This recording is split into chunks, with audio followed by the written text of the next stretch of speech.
Salut à tous! Aujourd'hui, on va essayer de convertir une manette Stadia en mode Bluetooth. Si comme moi vous avez cette manette, eh bien ça vous concerne. Sinon restez quand même avec nous, ça peut vous intéresser. Stadia, c'était un service de jeu en streaming de Google, et il s'est arrêté le 18 janvier 2023. Et malheureusement, depuis cette date, on ne peut plus jouer sans fil avec cette manette. L'explication, c'est que c'est une manette Wi-Fi, qui se connectait directement au serveur de Stadia. Et depuis que les serveurs sont arrêtés, eh bien, ça ne marche plus. Heureusement, on peut quand même continuer à utiliser la manette en mode filaire, en utilisant un câble USB. Mais sans fil, ça ne marche plus. Et c'est très dommage parce qu'en fait, c'est une super manette. Heureusement pour nous, il y a quelques temps, Google a publié une mise à jour qui permet de convertir cette manette Wi-Fi en manette Bluetooth, ce qui permettra de la connecter sans fil à n'importe quelle machine. Alors attention, la mise à jour ne sera disponible que jusqu'au 31 décembre 2023. Donc si vous êtes intéressé, ne tardez pas. Quant à moi, j'ai décidé de faire cette mise à jour aujourd'hui avec vous. Alors, c'est parti. D'abord, le navigateur. On nous dit que la mise à jour fonctionne seulement avec Google Chrome. Alors je m'exécute et je lance Chrome. L'adresse du site, c'est stadia.google.com. Je vous mets le lien dans la description. Alors, avant de commencer, je vais aller sur la droite et je vais passer en français. Voilà, ce sera aussi bien. Et effectivement, on nous dit que Stadia n'est plus disponible. Alors, je descends un peu et on nous dit jouer sans fil via le Bluetooth. Alors, c'est parfait, c'est ce qu'il nous faut. Je clique sur en savoir plus. Jouer sans fil via le Bluetooth. Et on nous propose gentiment passer en mode Bluetooth, c'est ce qu'il me faut. Alors là, on nous demande que souhaitez-vous faire. Alors il y a deux options. Soit on passe en mode Bluetooth directement, soit on nous propose de vérifier le mode d'abord avant de mettre à jour le firmware. Alors je préfère cette deuxième option, alors je vais cliquer sur vérifier. On nous demande d'accepter les conditions d'utilisation. Bon ben d'accord, je coche j'accepte les conditions d'utilisation de Google et je fais commencer. Alors, on nous guide pas à pas, on nous dit commencez par brancher la manette Stadia sur votre ordinateur. Donc, avec un câble USB.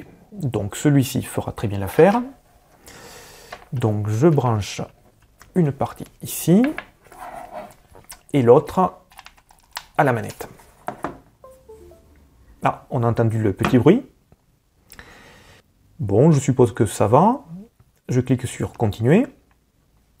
Ensuite, autorisez Chrome à vérifier votre manette. Ok, donc je clique sur autoriser Chrome à vérifier. Ah ben c'est super.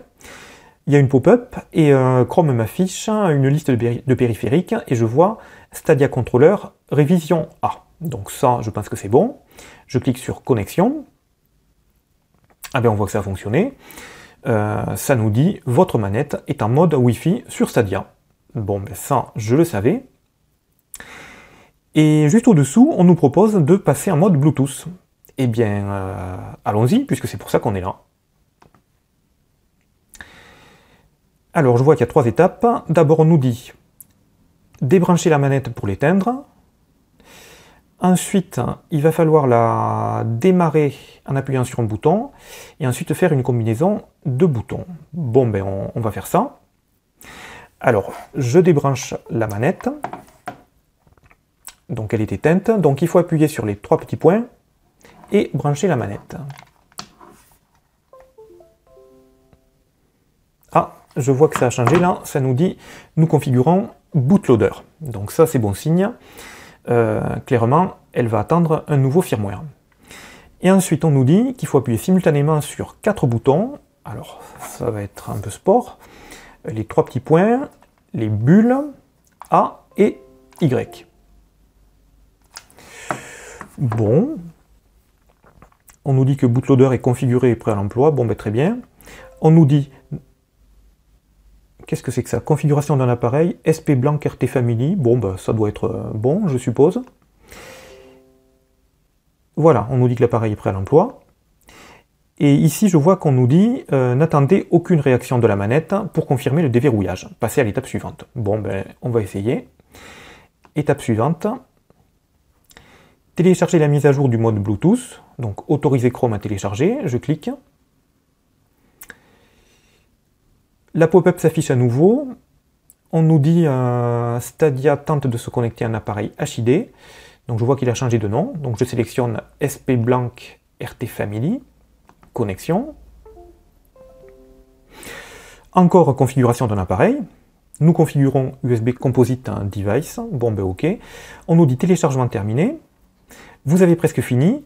Passez à la dernière étape pour installer la version du mode Bluetooth la plus récente sur votre manette. Bon, ok. Donc je clique sur étape suivante. Donc installer le mode Bluetooth. Sélectionnez une nouvelle fois votre manette dans la liste des appareils Chrome, puis cliquez sur connecter. Bon, alors je clique. Je sélectionne USB Composite Device, connexion.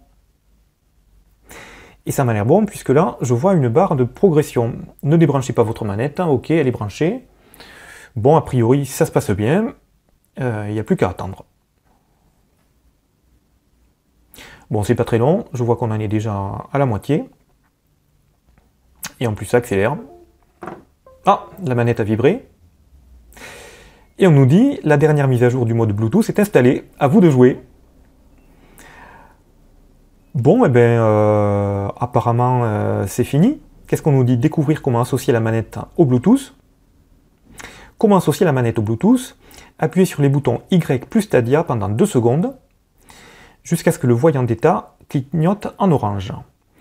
La manette est maintenant en mode association et visible par les autres appareils. Bon, ben d'accord. Suivant. Donc, signification des voyants d'état. Si c'est orange clignotant, on est en mode association, donc visible par les autres appareils. Blanc clignotant, c'est la connexion au dernier appareil qui a été associé. Et blanc fixe, la manette est connectée à un appareil.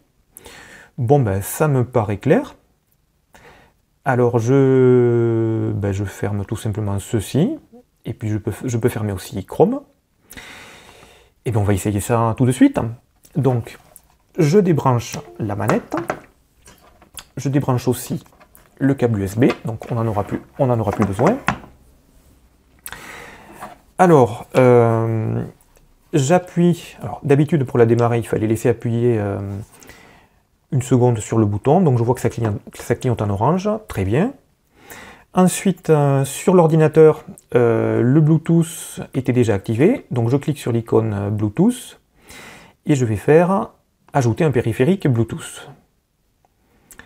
Je clique ici sur ajouter un appareil Bluetooth ou un autre appareil. Oui, donc je dois sélectionner un nouveau Bluetooth. Alors voyons, qu'est-ce qu'il y a? Ah ben c'est super, je vois qu'il y a un nouveau périphérique ici qui s'appelle Stadia 2 HCL 32D2. Donc je pense que c'est lui. Je clique dessus. Connexion. Et on nous dit votre appareil est prêt à l'emploi. Ah, à nouveau Windows qui configure l'appareil. Bon, mais je pense que c'est bon signe. Donc côté Bluetooth, eh bien c'est terminé. Voilà, donc tout ça c'est fait. Donc ça, je ferme aussi. Il n'y a plus qu'à vérifier que cette manette fonctionne bien. Alors, pour vérifier, le mieux c'est la petite application pour tester les joysticks. Donc je clique ici sur rechercher et je tape. Alors la petite astuce, c'est de taper USB. Et en fait, ça s'appelle configurer les contrôleurs de jeux USB. Et ça marche même pour les manettes Bluetooth. Super, donc je vois qu'il y a bien mon contrôleur Stadia. Je fais propriété.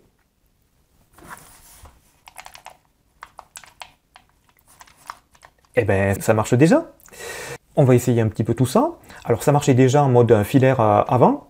Ben, je suis content parce que ça a marché du premier coup, puisque cette manip, on peut la faire une seule fois. Et ça a vraiment bien marché. Alors, voyons, testons. Je teste la croix. Haut, bas, gauche, droite. Oui, donc en fait, c'est le hat pour la croix. Ensuite, les sticks analogiques. Celui de gauche, ok, donc c'est l'axe X et l'axe Y. D'ailleurs, on voit que la manette est super précise, donc c'est pour ça que j'aime beaucoup cette manette. Le stick de droite, c'est l'axe Z, et en vertical, l'axe rotation Z, donc c'est bon. Ce qui fait qu'avec ça, on a 4 axes, donc ça, c'est appréciable. Ensuite, les boutons 1, 2, 3, 4, 5, 6, 7, 8, 9, 10, 11, 12, 13. Il y a même des boutons sur les sticks, 14 et 15. Donc nous voilà avec une manette 15 boutons en mode Bluetooth qu'on va pouvoir utiliser sur n'importe quelle machine. Donc l'opération est réussie. Et tant que j'y suis, j'ai vu quelque chose d'intéressant dans la fac. Est-ce que l'audio est pris en charge en mode Bluetooth? L'audio? Et oui, parce qu'en fait, ici, juste en dessous, il y a une prise jack. Et cette prise jack permet de brancher un micro-casque. Alors, dans la fac, qu'est-ce qu'on nous dit? En gros, non, l'audio ne marche pas en mode Bluetooth. En revanche, ça marche en mode USB. Alors, on va en profiter pour vérifier que le mode USB marche encore. Et on va aussi tester l'audio. Alors, je branche à nouveau le câble. Hop. Et là, erreur. L'audio n'a pas marché.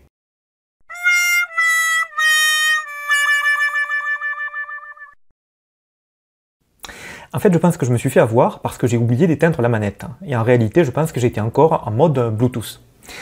Et d'ailleurs, vous voyez là, le bouton, il est encore en blanc fixe. Ce qui signifie qu'on est bien connecté en mode Bluetooth.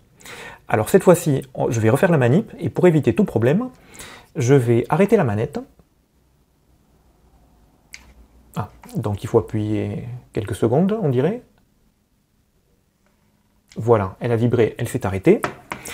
Et pour éviter tout souci, je vais aussi désactiver le Bluetooth sur l'ordi. Je fais afficher les périphériques Bluetooth et je désactive. Voilà. Donc cette fois-ci, c'est sûr, au moins je ne serai plus en Bluetooth. Alors, c'est parti pour le mode USB. Je branche côté manette. Je branche côté ordi. Voilà. Le périphérique est détecté. Je fais à nouveau, je clique ici dans la barre de recherche, je tape USB. Configurer les contrôleurs de jeu USB. Stadia Controller révision 1, c'est toujours le même. Et tout ça, ça fonctionne encore. Donc ça, c'est bien. Donc je suis en USB, ça fonctionne. Alors maintenant, pour tester l'audio, je vais tout simplement essayer de brancher un micro-casque de smartphone. Par exemple, celui-ci. Donc vous voyez, c'est un micro-casque tout à fait ordinaire. Et je vais le brancher ici, dans la prise jack. Ah, cette fois-ci, Windows a réagi. Le contrôleur de jeu n'est pas connecté. Je pense que c'est quand j'ai branché la prise jack qu'il a dû se déconnecter, reconnecter. Alors, propriété, ça marche encore. Et pour voir les périphériques audio, ce que je vais faire, je vais lancer Audacity. Donc, me voilà dans Audacity. Et on va aller voir tout de suite les périphériques d'entrée. Et là, je vois que ça a marché. Donc j'ai bien sûr le Microsoft SoundMapper, mon microphone Realtek habituel, mais aussi un nouveau microphone Stadia. Donc super, ça a marché. Maintenant je vais aller voir les speakers. Et bien idem, le SoundMapper, les speakers de l'ordi et le casque Stadia. Et bien on va faire un test tout de suite. Donc je vais sélectionner ces périphériques. Donc le micro Stadia. Pour l'instant, je vais laisser les speakers de l'ordi. Je mets le casque. Et on va enregistrer un truc. Salut, ça c'est un test avec Stadia. Et on va voir ce que ça donne. Voilà, j'arrête. Je vais écouter d'abord dans le casque.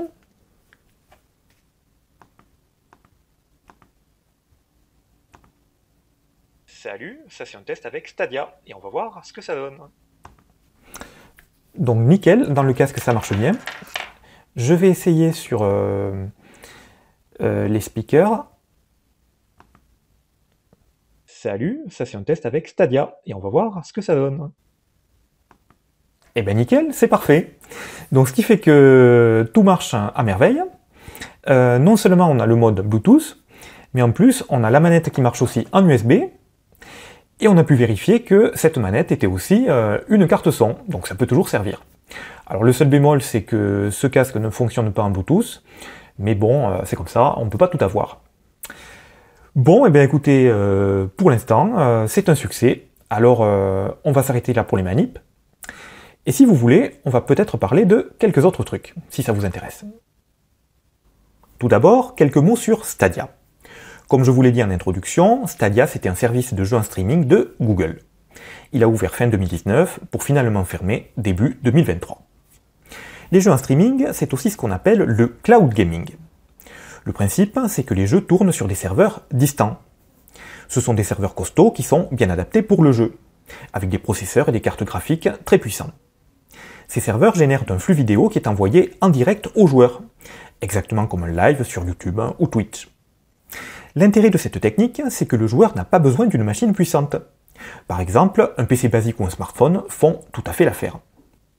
Mais ça, c'était avant, puisque Google a définitivement fermé les serveurs Stadia. À l'époque, Google a été beaucoup critiqué parce qu'il n'y avait pas beaucoup de jeux sur Stadia, et ils étaient vendus au prix fort. Pourtant, au fil des années, ça s'était amélioré.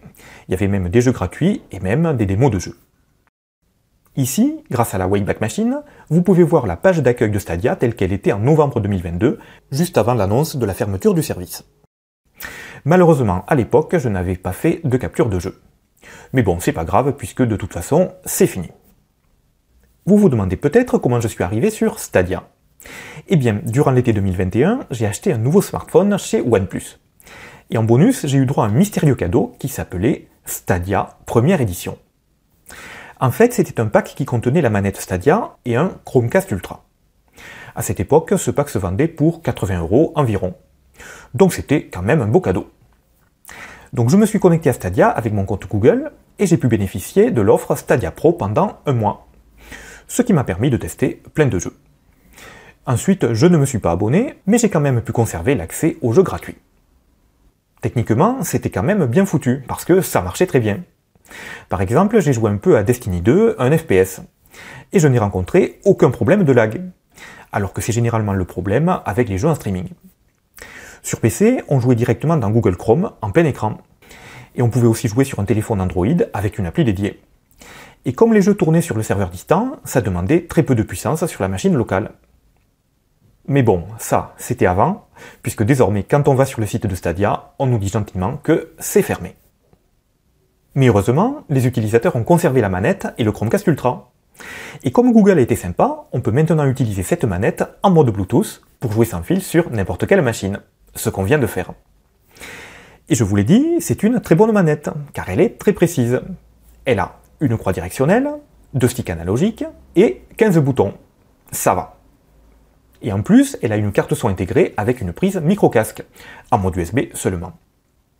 Donc ça aurait été dommage de ne plus pouvoir s'en servir. Merci Google. Ensuite, je voulais vous parler d'autre chose. En parcourant la fac, je suis tombé sur cette question. Le mode tandem fonctionne-t-il en mode Bluetooth? Et la réponse est oui. Mais qu'est-ce que c'est que ce mode tandem?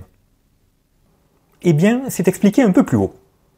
Le mode tandem, ça permettait de connecter une deuxième manette à la première avec un câble USB pour pouvoir piloter le même joueur avec 2 manettes. Ça fonctionnait à l'époque en mode Wi-Fi et ça continue à fonctionner aujourd'hui en mode Bluetooth. Du moins en théorie. Parce que de mon côté, j'ai essayé avec plusieurs manettes et ça n'a pas marché. Et j'ai fini par comprendre pourquoi. En fait, seul un petit nombre de manettes sont supportées pour le mode tandem. Donc comme deuxième manette, on peut utiliser soit une deuxième manette Stadia, soit des manettes Xbox, soit des manettes PlayStation. En gros, c'est limité à 100. Et malheureusement, les manettes USB classiques ne fonctionnent pas. Donc de mon côté, je n'ai pas pu tester le mode tandem, mais si ça a marché pour vous, n'hésitez pas à nous le dire dans les commentaires. Et enfin, dernière chose qui m'a surpris, c'est que tout à l'heure, pour faire la mise à jour de la manette, on a utilisé Google Chrome. Et pourtant, Google Chrome, c'est un simple navigateur web. Eh bien, force est de constater que Google Chrome est capable d'accéder directement au périphérique USB. Alors, ça m'a donné envie d'en savoir un peu plus. Et effectivement, il existe une nouvelle API qui s'appelle WebUSB. Si j'ai bien compris, ça permet de développer des sites web en JavaScript qui se connectent directement à des périphériques USB sans passer par les drivers du système d'exploitation. Donc ça ouvre beaucoup de possibilités.